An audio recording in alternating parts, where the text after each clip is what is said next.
ವಿದ್ಯಾರ್ಥಿಗಳೇ, ತರಗತಿ 3 ವಿಷಯ ಕನ್ನಡ ಪಾಠ 15 ಆಡೋಣ ಬಾ. ಇಂದು ನಿಮ್ಮ ಪಠ್ಯಪುಸ್ತಕದಲ್ಲಿರುವಂತಹ ಪಾಠ 15 ಆಡೋಣ ಬಾ ಪಾಠದ ಬಗ್ಗೆ ತಿಳಿದುಕೊಳ್ಳೋಣ. ಆಟ ಆಡೋದಂದ್ರೆ ಯಾರಿಗೆಲ್ಲ ಇಷ್ಟ ಇದೆ? ಎಲ್ಲರಿಗೂ ಆಟವನ್ನು ಆಡೋದಂದ್ರೆ ತುಂಬಾ ಇಷ್ಟ ಅಲ್ವಾ? ಎಲ್ಲರೂ ಆಟ ಅಂದರೆ ಗೇಮ್ಸ್ ಪೀರಿಯಡ್ ಅಂದರೆ ತುಂಬ ಖುಷಿಯಿಂದ ಇರ್ತೀರಲ್ವ ಆ ದಿನ ಎಲ್ಲ. ಅವ್ರು ಎಲ್ರಿಗೂ ಇಷ್ಟ. ಈ ಆಟಗಳಲ್ಲಿ ಎಷ್ಟು ವಿಧಗಳಿವೆ? 2. ಒಂದು ಒಳಾಂಗಣ ಆಟ, ಇನ್ನೊಂದು ಹೊರಾಂಗಣ ಆಟ. Indoor games, outdoor games. ಒಳಾಂಗಣ ಆಟಗಳು ಯಾವ್ಯಾವುದು? ಒಳಗಡೆ ಆಡ್ತಕ್ಕಂಥ ಆಟಗಳು ಯಾವ್ಯಾವುದು? ಕೇರಮ್ ಆಡ್ತೀವಿ, ಚೆಸ್ ಆಡ್ತೀವಿ, ಅಳುಗುಳಿ ಮನೆ ಆಡ್ತೀವಿ, ಹಾವು ಏಣಿ ಆಟ ಆಡ್ತೀವಿ. ಈ ರೀತಿ ಹಲವು ಬಗೆಯ ಆಟಗಳು. ಹೊರಾಂಗಣ ಆಟಗಳಂದ್ರೆ ಏನು? ಕ್ರಿಕೆಟ್ ಆಡ್ತೀವಿ, ಥ್ರೋಬಾಲ್ ಆಡ್ತೀವಿ, ಫುಟ್ಬಾಲ್ ಆಡ್ತೀವಿ, ಶಟಲ್ ಕಾಕ್ ಆಡ್ತೀವಿ. ಇನ್ನು ಹಿಂದಿನ ಕಾಲದ ಆಟಗಳನ್ನು ನಾವು ನೋಡೋದಾದ್ರೆ ಕುಂಟೆಬಿಲ್ಲೆ, ಚಿನ್ನಿದಾಳು, ಗೋಲಿ, ಲಗೋರಿ, ಮರಕೋತಿ ಆಟ, ಈ ರೀತಿ ಅನೇಕ ಆಟಗಳನ್ನು ನಾವು ಆಡ್ತೀವಿ. ಈ ಆಟಗಳನ್ನು ಆಡೋದ್ರಿಂದ ನಮ್ಗೆ ಏನು ಸಿಗುತ್ತೆ? ಏನು ಲಾಭ ಈ ಆಟಗಳನ್ನು ಆಡೋದ್ರಿಂದ? ಆಟಗಳನ್ನು ಆಡೋದ್ರಿಂದ ನಮ್ಮ ಮನಸ್ಸಿಗೆ ರಂಜನೆ ಸಿಗುತ್ತೆ, ಹಾಗೆ ದೇಹಕ್ಕೆ ಒಳ್ಳೆಯ ವ್ಯಾಯಾಮ ಕೂಡ ಸಿಗುತ್ತೆ ಅಲ್ವಾ? ಆದರೆ ಈಗಿನ ಕಾಲದಲ್ಲಿ ಏನು ಆಟ ಆಡ್ತಾ ಇದ್ದೀರಾ? ಎಲ್ಲರೂ ಒಂದು ಮೊಬೈಲ್ ಇಟ್ಕೊಂಡ್ಬಿಟ್ಟಿರ್ತೀರಾ, ಲ್ಯಾಪ್ಟಾಪಲ್ಲಿ ಇರ್ತೀರಾ, ಇಲ್ಲ ಟಿ ವಿ ಇರ್ತೀರಾ. ನಾಲ್ಕು ಇಷ್ಟೇ ನಿಮ್ಮದು ಪ್ರಪಂಚ ಆಗಿರುತ್ತೆ. ಇಷ್ಟೆಲ್ಲ ಬಿಟ್ಟು ಬಂದು ಆಟವನ್ನು ಆಡಿ. ಇದರಿಂದ ನಿಮ್ಮ ದೇಹಕ್ಕೆ ಒಳ್ಳೆಯ ವ್ಯಾಯಾಮ ಸಿಗುತ್ತೆ ಹಾಗೂ ಮನಸ್ಸಿಗೆ ಒಳ್ಳೆಯ ರಂಜನೆಯನ್ನು ಸಿಗುತ್ತೆ. ಇನ್ನು ನಾವು ಆಟವನ್ನು ಆಡಬೇಕಾದ್ರೆ ಮೊದಲು ಏನನ್ನು ಗಮನಿಸಬೇಕು? ಆಟವನ್ನು ಫಸ್ಟ್ ನಾವು ಏಕೈಕೆ ಆಟ ಆಡೋದಕ್ಕೆ ಹೋಗ್ಬಿಡ್ತೀವ? ಇಲ್ಲ ಅಲ್ವಾ? ಯಾವುದೇ ಆಟವನ್ನು ಆಡಬೇಕಾದ್ರೆ ನಾವು ಆಟದ ನಿಯಮಗಳೇನಿದೆ, ಅವುಗಳನ್ನು ಅದರಲ್ಲಿ ಏನು ಸೂಚನೆಗಳಿದೆ ಎಂಬುದನ್ನು ನಾವು ಅನುಸರಿಸಿ ನಂತರ ನಾವು ಆಟ ಆಡೋದಕ್ಕೆ ಹೋಗ್ತೀವಿ ಅಲ್ಲ. ಅದರದೇ ಒಂದು ಆಟವಾಗಿರ್ತಕ್ಕಂತಹ ಕುಂಟೆಬಿಲ್ಲೆ ಆಟದ ಬಗ್ಗೆ ನಾವಿಂದು ಈ ಪಾಠದ ಮುಖಾಂತರ ತಿಳಿದುಕೊಳ್ಳೋಣ. ಕುಂಟೆಬಿಲ್ಲೆ ಆಟವನ್ನು ಯಾವ ರೀತಿ ಆಡ್ತಾರೆ, ಅದರ ವಿಧಾನಗಳೇನು ಎಂಬುದನ್ನು ನಾವು ತಿಳಿದುಕೊಳ್ಳೋಣ. ಇನ್ನು ಈ ಪಾಠದಲ್ಲಿ ಬರುವಂತಹ ಪಾತ್ರಗಳಂದ್ರೆ ಅಜ್ಜ, ಪ್ರಮೀಳ ಮತ್ತೆ ಕಿಶೋರ. ಅಜ್ಜ, ಪ್ರಮೀಳ ಮತ್ತು ಕಿಶೋರ ನಡೆಯುವಂತಹ ಸಂಭಾಷಣೆ ಇದು. ಆಟದ ಸಂಭಾಷಣೆಯನ್ನು ನಾವು ಈ ಪಾಠದ ಮುಖಾಂತರ ತಿಳಿದುಕೊಳ್ಳೋಣ. ಹಾಗಾದ್ರೆ ಪಾಠ ಆರಂಭ ಮಾಡೋಣ. ಆ ಪಾಠ 15 ಆಡೋಣ ಬಾ. ಕಿಶೋರ ಜೋರಾಗಿ ಅಳುವ ಸದ್ದಿಗೆ ಅವನ ಅಜ್ಜ ಹೊರಗೆ ಬಂದರು. ಅಳಲು ಕಾರಣ ಏನೆಂದು ಕೇಳಿದಾಗ ಪ್ರಮೀಳಕ್ಕ ತನ್ನನ್ನು ಆಟಕ್ಕೆ ಸೇರಿಸಿಕೊಳ್ಳುತ್ತಿಲ್ಲ ಎಂದು ದೂರಿದನು. ಕಿಶೋರ ಒಂದು ದಿನ ಏನ್ ಮಾಡ್ತಾನೆ, ಜೋರಾಗಿ ಅಳಕ್ ಸ್ಟಾರ್ಟ್ ಮಾಡ್ಬಿಡ್ತಾನೆ. ಯಾಕೆ ಇವ್ನು ಅಳ್ತಾ ಇದ್ದಾನಲ್ಲ ಅಂತ ಹೇಳ್ಬಿಟ್ಟು ಅಜ್ಜ ಒಳಗಡೆಯಿಂದ ಏನ್ ಮಾಡ್ತಾರೆ, ಅವನನ್ನ ಬಂದು ನೋಡ್ತಾರೆ. ಯಾಕೆ ಅಳ್ತಾ ಇದೆ ಅಂತ ಕೇಳಿದಾಗ ಅವನು ಹೇಳ್ತಾನೆ, ಕಿಶೋರ, ನನ್ನ ಅಕ್ಕ ನನ್ನ ಆಟೋದಕ್ಕೆ ಸೇರಿಸ್ಕೊಂತಾರ. ನೀವು ಅದೇ ಥರ ಮಾಡಿದ್ದೀರಲ್ವಾ? ಅಕ್ಕ ತಮ್ಮ ಇರೋರ ಮನೇಲಿ ಮಾಡಿದ್ದೀರಲ್ವಾ? ಅಕ್ಕ ಒಂದು ಆಟ ಆಡ್ತಾ ಇದ್ರೆ ನನ್ನ ಅಕ್ಕ ಸೇರಿಸ್ಕೊಂತಾರ ಅಂತ ಹೇಳ್ಬಿಟ್ಟು ಜೋರಾಗಿ ಹತ್ತು ಕಂಪ್ಲೇಂಟ್ ಮಾಡ್ತೀವಲ್ಲ, ಅದೇ ರೀತಿ ಕಿಶೋರ ಕೂಡ ಅಜ್ಜನ ಹತ್ರ ಕಂಪ್ಲೇಂಟ್ ಮಾಡ್ತಾ ಇದ್ದಾನೆ. ಏನಂತ? ನನ್ನ ಅಕ್ಕ ನನಗೆ ಆಟಕ್ಕೆ ಸೇರಿಸ್ಕೊಂತಾ ಇಲ್ಲ ಅಜ್ಜ ಅಂತ ಹೇಳಿ ಜೋರಾಗಿ ಅಳ್ತಾ ಇದ್ದಾನೆ. ಅದಕ್ಕೆ ಆಟಕ್ಕೆ ಸೇರಿಸಿಕೊಳ್ಳುತ್ತಿಲ್ಲ ಎಂದು ದೂರಿದರು. ನನಗೆ ಆಟಕ್ಕೆ ಸೇರಿಸ್ಕೊಳ್ತಾ ಇಲ್ಲ ಅಂತ ಹೇಳಿ ಹೇಳ್ತಾ ಇದ್ದಾನೆ, ಕಂಪ್ಲೇಂಟ್ ಅನ್ನ ಹೇಳ್ತಾ ಇದ್ದಾನೆ. ಅದಕ್ಕೆ ಅಜ್ಜ ಹೇಳ್ತಾರೆ, ಪ್ರಮೀಳ ತಮ್ಮನನ್ನು ಕರೆದುಕೊಂಡು ಆಡಬಾರದೇಕೆ? ಅಜ್ಜ ಹೇಳ್ತಾರೆ, ಪ್ರಮೀಳ ತಮ್ಮನನ್ನು ಕರ್ಕೊಂಡು ಯಾಕೆ ಆಡಬಾರ್ದು ನೀನು? ಅವನು ಅಳ್ತಾ ಇದ್ದೀನಲ್ವಾ, ಅವನು ಸೇರಿಸ್ಕೊಂಡು ಆಡು ಅಂತ ಹೇಳಿ ಅಜ್ಜ ಪ್ರಮೀಳಗೆ ಹೇಳ್ತಾ ಇದ್ದಾರೆ. ಅದಕ್ಕೆ ಪ್ರಮೀಳ ಹೇಳ್ತಾಳೆ, ಅಜ್ಜ, ನಾನು ಕುಂಟೆಬಿಲ್ಲೆ ಆಡೋಕೆ ಪದ್ಮ ಬರುತ್ತಾಳೆ. ಕಿಶೋರನಿಗೆ ಕುಂಟೆಬಿಲ್ಲೆ ಆಡಲು ಬರುವುದಿಲ್ಲ. ನಾನು ಹೇಗೆ ಅವನನ್ನು ಆಟಕ್ಕೆ ಸೇರಿಸಿಕೊಳ್ಳಲಿ ಅಂತ ಹೇಳ್ತಾ ಇದ್ದಾಳೆ. ಪ್ರಮೀಳ ಹೇಳ್ತಾಳೆ, ಅಜ್ಜ, ನಾನು ಆಡ್ತಾ ಇರೋದು ಕುಂಟೆಬಿಲ್ಲೆ ಆಟ. ನಾನು ಕುಂಟೆಬಿಲ್ಲೆ ಆಡೋದಕ್ಕೆ ನನ್ನ ಗೆಳತಿ ಪದ್ಮ ಬರ್ತಾ ಇದ್ದಾಳೆ ನನ್ನ ಜೊತೆ ಆಡೋದಕ್ಕೆ ಅಂತ ಹೇಳಿ. ಇನ್ನು ಕಿಶೋರನಿಗೆ ಕುಂಟೆಬಿಲ್ಲೆ ಆಟದ ಬಗ್ಗೆ ಅವನಿಗೆ ಗೊತ್ತಿಲ್ಲ. ಅವನು ಈ ಕುಂಟೆಬಿಲ್ಲೆ ಆಟವನ್ನ ಆಡಿಲ್ಲ, ಅವನಿಗೆ ಆಡೋದಕ್ಕೆ ಬರೋದಿಲ್ಲ.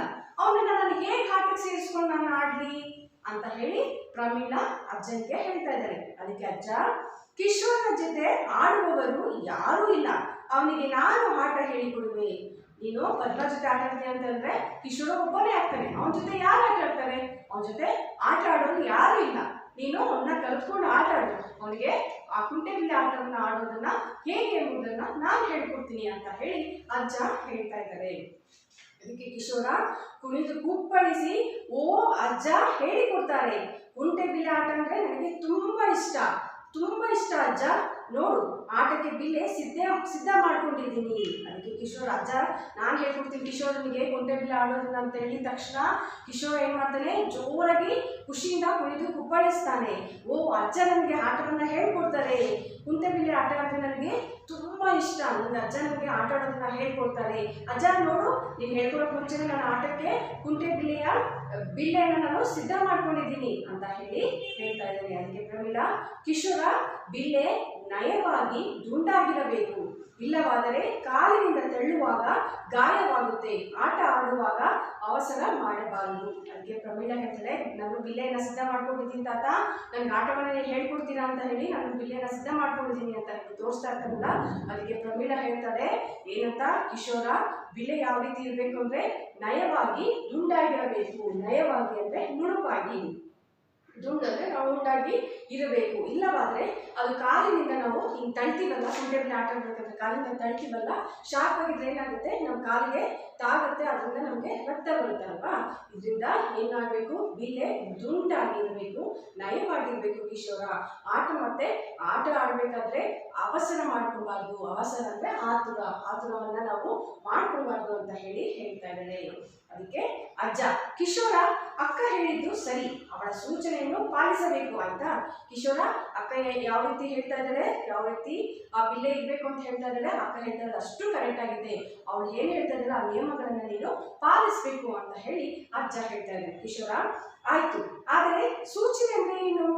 ಆಯ್ತು, ನಾನು ಅವಳು ಹೇಳಿದಾಗೆ ಕೇಳ್ತೀನಿ, ಆದ್ರೆ ಈ ಸೂಚನೆ ಅಂದ್ರಲ್ಲ, ಸೂಚನೆ ಅಂದ್ರೆ ಏನು ಅಂತ ಹೇಳಿ ಕಿಶೋರ ಕೇಳ್ತಾನೆ. ಅಜ್ಜ ಕೇಳ್ತಾನೆ, ಸೂಚನೆ ಅಂದ್ರೆ ಏನನ್ನ ಮಾಡಬೇಕು, ಹೇಗೆ ಮಾಡಬೇಕು, ಏನನ್ನ ಮಾಡಬಾರದು ಅನ್ನುವ ಹೇಳಿಕೆಗಳು. ಈಗ ಹೇಳೋ ಸೂಚನೆಗಳನ್ನ ಸರಿಯಾಗಿ ಪಾಲಿಸುತ್ತೀಯಲ್ಲವೇ? ಸೂಚನೆ ಅಂದ್ರೆ ಏನು ಅಂತ ಕೇಳಿದಾಗ, ಆಟವನ್ನು ಆಡ್ಬೇಕಂದ್ರೆ ನಾವು ಏನನ್ನ ಮಾಡಬೇಕು, ಯಾವುದನ್ನ ನಾವು ಮಾಡಿದ್ರೆ ಔಟ್ ಆಗ್ತೀರಾ, ಹಾಗೆ ಯಾವುದನ್ನ ಮಾಡಬಾರದು ಅನ್ನುವಂತಹ ಹೇಳಿಕೆಗಳಾಗಿವೆ. ಹಾಗಾಗಿ ಈಗ ಹೇಳು, ನೀನಲ್ಲಿ ಆಟದ ಸೂಚನೆಗಳನ್ನೆಲ್ಲ ನೀನು ಪಾಲಿಸ್ತೀಯ ಅಲ್ವಾ ಅಂತ ಹೇಳಿ ಅಜ್ಜ ಕೇಳ್ತಾ ಇದ್ದಾರೆ. ಅದಕ್ಕೆ ಕಿಶೋರ, ಆಯ್ತು ಅಜ್ಜ, ಈಗ ಕುಂಟೆ ಬಿಲ್ಲೆ ಅಂಕಣ ಬರೆಯೋಣವೇ? ಆಯ್ತು ಅಜ್ಜ, ಬಿಲ್ಲೆ ಸಿದ್ಧವಾಗಿದೆ, ಹಾಗಾದ್ರೆ ಈಗ ನಾವು ಕುಂಟೆ ಬಿಲ್ಲೆ ಅಂಕಣವನ್ನ ಬರೆಯೋಣ, ಕುಂಟೆ ಬಿಲ್ಲೆ ಅಂಕಣವನ್ನು ನಾವು ಬರೆಯೋಣವೇ ಅಂತ ಹೇಳಿ ಕೇಳ್ತಾ ಇದ್ದಾನೆ. ಅದಕ್ಕೆ ಅಜ್ಜ, ಓಹೋ, ಕಿಶೋರನಿಗೆ ಎಷ್ಟು ಆತುರ, ಆಗಲಿ, ಗಮನವಿಟ್ಟು ಕೇಳು. ಮೊದಲು ನೆಲದ ಮೇಲೆ ಎಡಬಲಕ್ಕೆ ಹೊಂದಿಕೊಳ್ಳುವಂತೆ ತಲಾ 4 ಚೌಕಗಳು ಬರುವಂತೆ 8 ಚೌಕಗಳನ್ನ ಬರೆ. 2 ಸಾಲಿನ ಕೊನೆಯ 2 ಚೌಕಗಳು ವಿಶ್ರಾಂತಿಗಾಗಿ ಇರುವ ಚೌಕಗಳು. ಇವುಗಳನ್ನ ಮೂಲೆಯಿಂದ ಮೂಲೆಗೆ ಬರೆದು ಗುರುತಿಸು. ಅಜ್ಜ ತಿಳಿಸಿದಂತೆ ಕಿಶೋರ ಖುಷಿಯಿಂದ ಅಂಕಣ ಬರೆಯಲು ತೊಡಗಿದ. ಪ್ರಮೀಳಾ ಅವನಿಗೆ ಸಹಾಯ ಮಾಡಿದಳು. ಅಜ್ಜ ಹೇಳ್ತಾರೆ ಯಾವ ರೀತಿ ಅಂಕಣ ಬರೀಬೇಕು ಅಂತ. ಓಹೋ, ಕಿಶೋರನಿಗೆ ಎಷ್ಟು ಆತರ ಅಂಕಣ ಬರೆಯೋಣ ಅಂತ ಹೇಳಿದ ತಕ್ಷಣ ಅಜ್ಜ ಹೇಳ್ತಾನೆ, ಕಿಶೋರನಿಗೆ ಎಷ್ಟು ಅವಸರ, ಆಟ ಆಡೋದ್ರಲ್ಲಿ ಎಷ್ಟು ಅವಸರ ಇದೆ ಅವನಿಗೆ. ಆಗಲಿ, ನೀನು ಗಮನವಿಟ್ಟು ಕೇಳು, ನಾನು ಯಾವ ರೀತಿ ಅಂಕಣ ಬರೀಬೇಕು ಅಂತ ಹೇಳ್ತೀನಿ. ಮೊದಲು ನೆಲದ ಮೇಲೆ ಎಡಬಲಕ್ಕೆ ಹೊಂದಿಕೊಳ್ಳುವಂತೆ ತಲಾ 4 ಚೌಕಗಳು ಬರುವಂತೆ 8 ಚೌಕಗಳನ್ನ ಬರೆಯಿರಿ. ಎಡಬಲಕ್ಕೆ 4 ಚೌಕಗಳಿರಬೇಕು. ಒಟ್ಟು ಎಷ್ಟು ಚೌಕಗಳಿರಬೇಕು? 8 ಚೌಕಗಳನ್ನು ಬರುವಂತೆ ಈ ಕಡೆ 4, ಎಡಕ್ಕೆ 4, ಬಲಕ್ಕೆ 4, ತಲಾ ಒಟ್ಟು ಎಷ್ಟು ಚೌಕಗಳು ಬರಬೇಕು? 8 ಇದೆಯಾ? 1 2 3 4 5 6 7 8 ಚೌಕಗಳು ಬರುವಂತೆ ಬರೆಯಬೇಕು. 2 ಸಾಲಿನ ಕೊನೆ 2 ಚೌಕಗಳು ವಿಶ್ರಾಂತಿಗಾಗಿ ಇರುವ ಚೌಕಗಳು. ಕೊನೆಯಲ್ಲಿರ್ತಕ್ಕಂತಹ ಈ ಚೌಕಗಳೇನು? ವಿಶ್ರಾಂತಿಯನ್ನ ತೆಗೆದುಕೊಳ್ಳಿ. ಇಲ್ಲಿ ಕುಂಟೆ ಬಿಲ್ಲೆ ಆಡ್ಕೊಂಡು ಬಂದು ಇಲ್ಲಿ ವಿಶ್ರಾಂತಿಯನ್ನ ಪಡೆದಂತಹ ಚೌಕಗಳು. ಇವುಗಳು ಮೂಲೆಯಿಂದ ಮೂಲೆಗೆ ಬರೆದು ಗುರುತಿಸಬೇಕು. ಈ ಮೂಲೆಯಿಂದ ಈ ಮೂಲೆಗೆ ಹಾಗೂ ಈ ಮೂಲೆಯಿಂದ ಈ ಮೂಲೆಗೆ ಬರೆದು ಇವುಗಳನ್ನ ಗುರುತಿಸಬೇಕು ಅಂತ ಹೇಳಿ ಅಂಕಣ ಬರೆಯುವ ವಿಧಾನವನ್ನ ಅಜ್ಜ ಹೇಳ್ಕೊಡ್ತಾರೆ ಕಿಶೋರ್ಗೆ. ಕಿಶೋರ ಅಂಕಣವನ್ನ ಬರೀತಾನೆ. ಅದಕ್ಕೆ ಅವಳ ಅಕ್ಕ ಪ್ರಮೀಳಾ ಕೂಡ ಅವನಿಗೆ ಸಹಾಯವನ್ನ ಮಾಡ್ತಾಳೆ. ಪ್ರಮೀಳಾ, ಅಜ್ಜ ನೀನು ಈ ಆಟ ಆಡುವೆಯಾ? ಪ್ರಮೀಳಾ ಕೇಳ್ತಾಳೆ. ಅಜ್ಜ ನೀನು ಈ ಆಟವನ್ನ ಆಡ್ತೀಯಾ ಅಂತ ಹೇಳಿ ಕೇಳ್ತಾಳೆ. ಅದಕ್ಕೆ ಅಜ್ಜ, ಓಹೋ, ನಾನು ಆಡಿದ್ದೆ, ನಮ್ಮ ಕಾಲದಲ್ಲಿ ಇನ್ನು ಎಷ್ಟೋ ಬೇರೆ ಬೇರೆ ಆಟಗಳಿದ್ದವು.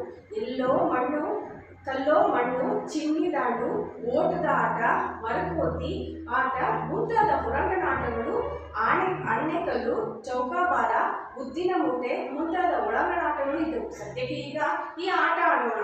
ಅಜ್ಜ ಪ್ರಮೀಳಾ ಕೇಳ್ತಾರಲ್ಲ, ಅಜ್ಜ ನೀನು ಆಟಗಳನ್ನ ಆಡ್ತೀಯ ಅಂತ ಕೇಳಿದಾಗ ಅಜ್ಜ ಹೇಳ್ತಾರೆ, ಓಹೋ, ನಾನು ಆಟವನ್ನ ಆಡಿದ್ದೆ. ಯಾವ್ಯಾವ ಆಟವನ್ನ ಆಡಿದೆ ಅಂದ್ರೆ ಇನ್ನು ಈ ನಮ್ಮ ಕಾಲದಲ್ಲಿ ಇನ್ನು ಎಷ್ಟೋ ಬೇರೆ ಬೇರೆ ಆಟಗಳಿದ್ವು. ನಮ್ಮ ಕಾಲದಲ್ಲಿ ಬೇರೆ ಬೇರೆ ಎಷ್ಟೋ ಆಟಗಳಿದ್ದವು. ಯಾವ್ಯಾವ ಆಟಗಳನ್ನ ನಾವು ಆಡ್ತಾ ಇದ್ವಿ?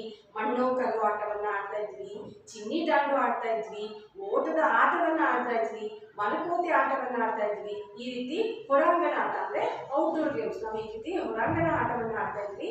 ಅಷ್ಟೇ ಅಲ್ಲದೆ ಒಳಾಂಗಣ ಆಟಗಳಾಗಿರ್ತಕ್ಕಂತಹ ಅಣ್ಣೆಕಲ್ಲು, ಚೌಕಾಬಾರ, ಮುದ್ದಿನ ಮೂಟೆ ಮುಂತಾದ ಒಳಾಂಗಣ ಆಟಗಳನ್ನು ಕೂಡ ಆಡ್ತಾ ಇದ್ವಿ. ಈಗ ಸದ್ಯಕ್ಕೆ ಅವೆಲ್ಲ ಬೇಡ, ಈಗ ನೀವು ಈ ಕುಂಟೆ ಬಿಲ್ಲ ಆಟವನ್ನ ಆಡೋಣ ಅಂತ ಹೇಳಿ ಅಜ್ಜ ಮಕ್ಕಳಿಗೆ ಹೇಳ್ತಾ ಇದ್ದಾರೆ. ನಂತರ ಈ ಆಟವನ್ನು ಯಾವ ರೀತಿ ಆಡ್ತಾರೆ ಎಂಬುದನ್ನು ನಾವು ಮುಂದಿನ ತರಗತಿಯಲ್ಲಿ ನೋಡೋಣ.